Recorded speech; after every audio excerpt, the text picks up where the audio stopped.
오늘의 큐티 말씀은 스가랴 13장 7절에서 14장까지 말씀입니다. 칼아 깨어서 목자를 쳐서 양을 흩어 온 땅의 3분의 1은 멸망시키고 3분의 1은 남아 불 가운데 던져 은같이 연단하고 금같이 시험할 것이다. 그들이 내 이름을 부르르니 들을 것이며 내 백성이라 하고 내 하나님이시라 할 것이다. 여호와의 날에 재물이 약탈되어 나눌 것이고 이방 나라를 모아 예루살렘과 싸우게 하여 성읍이 함락하고 가옥이 약탈되고 분연의 욕을 당하고 백성의 절반은 사로잡혀가고 남은 백성은 성읍에서 끊어지지 않게 하리라.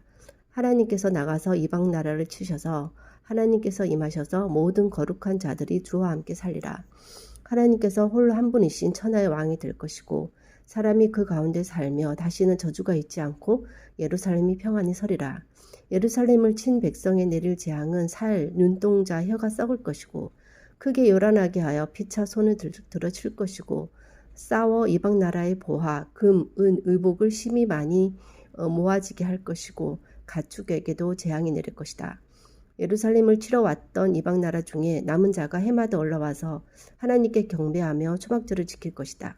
경배하러 올라오지 않는 자에게는 비를 내리지 않고 예루살렘과 유다의 모든 솥이 성물이 될 것이고 제사 드리는 자가 거기에 고기를 삶고 하나님의 전에 가나안 사람이 다시 있지 않을 것이다.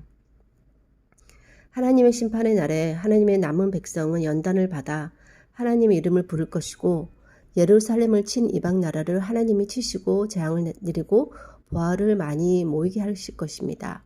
하나님을 친 이방 나라 중에 남은 자가 해마다 와서 하나님께 경배하여 초막절을 지킬 것인데 그렇게 하지 않으면 비를 내리지 아니하실 것이기 때문입니다. 모든 솥에 제사 드리는 자가 고기를 삶아 성물이 되게 하고 하나님의 전에 가나안 사람이 다시 있지 않겠다고 하십니다. 하나님의 심판의 날에 하나님의 백성도 어려움을 겪지만 그것은 더욱 강해지고 회복되어 가는 연단의 과정이고 대적자는 결국 하나님의 능력에 굴복하고 예루살렘은 평안히 서게 될 것입니다. 회복으로 가는 과정 중에 있는 어려움은 비록 힘들어도 누릴 즐거움을 위해 기꺼이 감내할 만하고 오히려 힘듦으로 인해 그 열매는 더욱 값지고 귀할 것입니다. 하나님 백성, 나의 하나님으로의 관계가 공고히 세워져 주와 함께 홀로 한 분이신 천하의 왕을 섬기는 거룩한 자로서 평안히 든든히 세워져가는 인생으로 이방인조차 경배의 대상이 되시는 하나님만을 섬기며 살아가는 인생이 되어야 할 것입니다.